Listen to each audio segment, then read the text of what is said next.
Students, in the last video, we could understand about the stresses, what is under the stress physiology.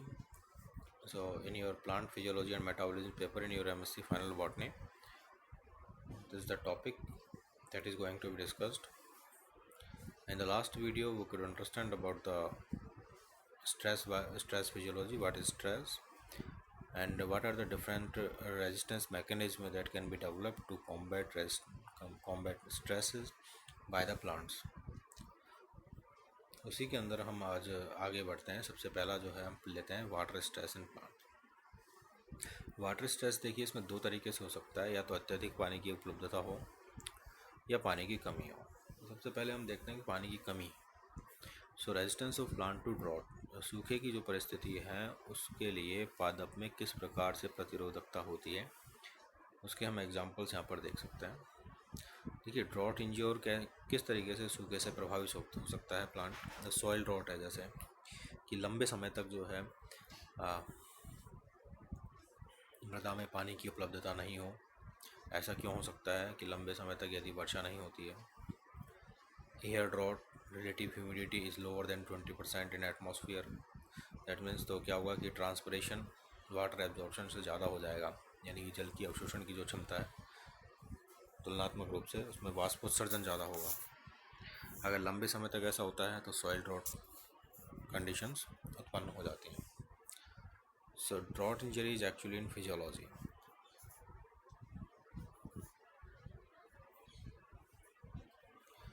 जब पादप सूखे की परिस्थिति को सहन करता है तो उसमें विभिन्न प्रकार के रोग लक्षण उत्पन्न हो जाते हैं।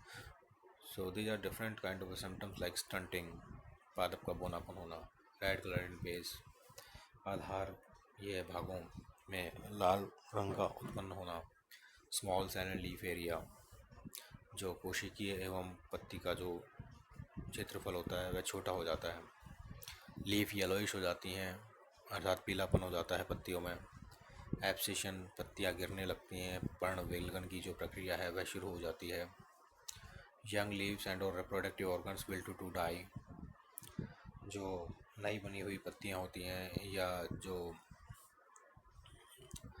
जननांग होते हैं यानी कि फ्लावर्स या पुष्प जो हैं वो सूख कर मृत्यु की ओर अग्रसर होने लगते हैं। तो ये जो है कुछ सिम्टम्स हैं जो कि ड्रॉट से रिलेटेड है। तो मैकेनिज्म ऑफ ड्रॉट इंजरी, इसमें मेम्ब्रेन डैमेज हो जाती है, जैसे कि सेनेसेंस, जीर्णता की ओर अग्रसर होना, हेक्सागोनल फेज एंड और बाय मेम्ब्रेन जो है उसमें परिवर्तन होना। तो ये सारे जो है ये मेम्ब्रेन डैमेज हो जाता है। आप यहाँ पर देख पा रहे हैं hydrophilic groups of lipid aggregate together during the drought conditions. Some metabolic disorders are also developed. Here you can see in the drought conditions leaf abscission can take place. तो रीवाटरिंग होती है तो भी इसको जो है ऑर्गन्स को वो फिर से निर्मित करने में सक्षम नहीं हो पाता है। फोटोसिंथेसिस घट जाता है, जबकि जो रेस्पिरेशन है वह कम होने के बाद फिर से बढ़ जाता है और मृत्यु की ओर अग्रसर हो जाता है पादप।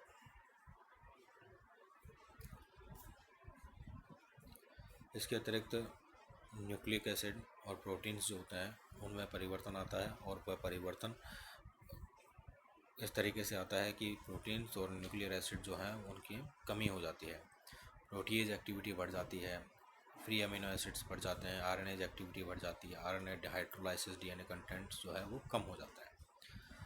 कुछ जो मेटाबॉलिक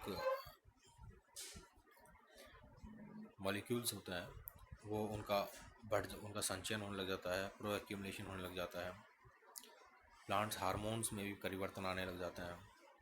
इसके अतिरिक्त जो अमोनिया है, अमोनिया संबंधित जो पदार्थ हैं ये जो है इनका संचयन होने लग जाता है, मैकेनिकल इंजरी हो जाती है। मैकेनिकल इंजरी में साइटोप्लाज्म जो है वो टूट जाता है।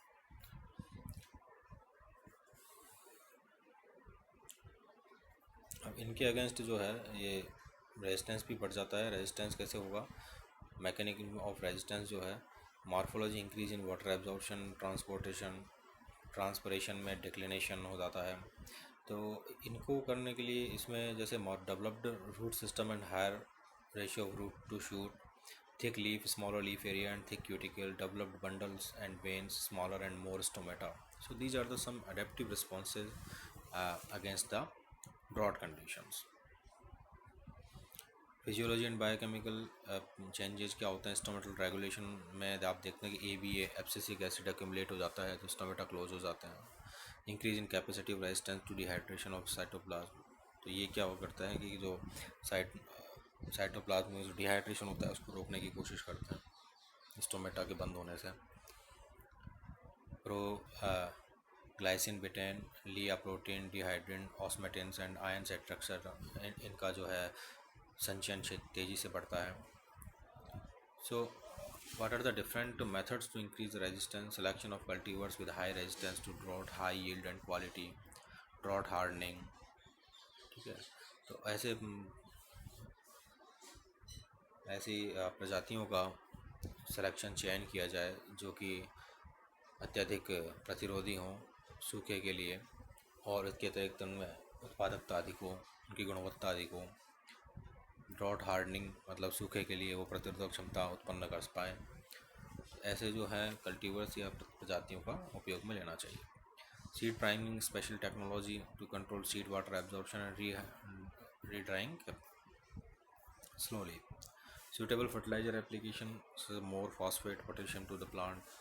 Chemical reagent application like soaking in calcium chloride solution, application of plant substances like abscisic acid etc. जब फ्लड हो यानी कि हाई वाटर अवेलेबिलिटी हो तो उसके लिए जो रेजिस्टेंस है वह moisture injury and flooding injury जो हो जाती है, it is to be cause by soil space filled with water and without air. So soil air is not available to the plant roots, so there is a problem with the exchange of carbon dioxide and oxygen in the underground parts. So flooding injury, whole plant or part of the shoot is submerged to water while flooding, that can cause actual deficiency in the oxygen. Anything increases in the soluble oxygen the injury will decreases, and anything decreases in the soluble oxygen the injury will increases, such as slowly streaming water less damage than static water. तो ये जो वास्तव में flooding जो होती है उसकी वजह से सबसे जो प्रोमिनेंट इफेक्ट होता है वो होता है ऑक्सीजन की कमी होना। तो ऑक्सीजन की जो कमी है इसकी वजह से क्या मॉर्फोलॉजिकल एनाटॉमिकल चेंजेस होते हैं। आप देख पाते हैं कि ग्रोथ जो है वो कम हो जाती है, पत्तियों का पीलापन बढ़ जाता है क्योंकि न्यूट्रिशन की जो है वो पोषण क्षमता कम हो जाती है।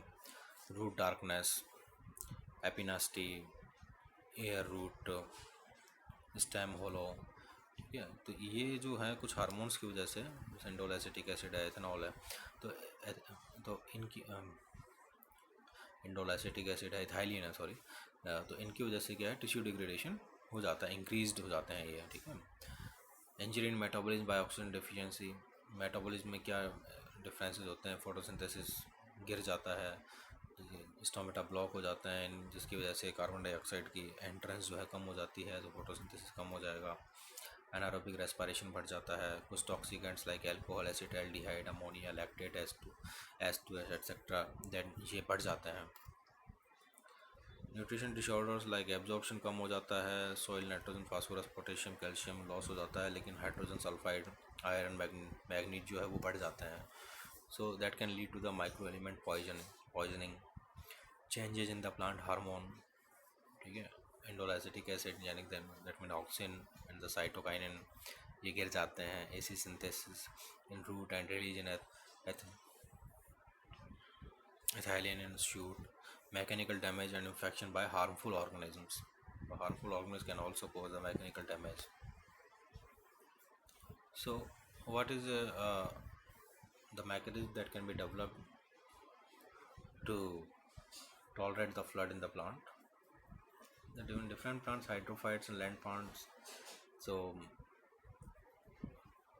टिश्यू में जो है टॉलरेंस हो सकता है, जैसे हाइड्रोफाइट्स में है आयरन का डेवलपमेंट हो जाता है। Metabolism, mitochondria well develops in anaerobic conditions, succinic acid dehydrogenase increase होता है, टॉलरेंस टू एथनॉल। सो ये जो चीज़ें हैं मेटाबॉलिकली उसमें टॉलरेंस डेवलप करते हैं against the flood. So in the section first we could understand about the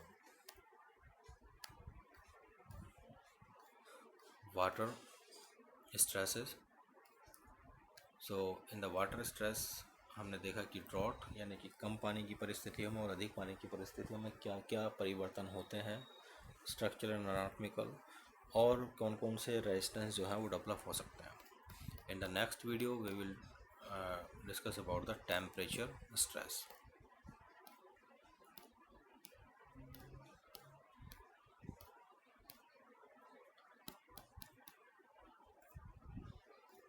in the temperature stress हम नेक्स्ट टाइम पढ़ेंगे।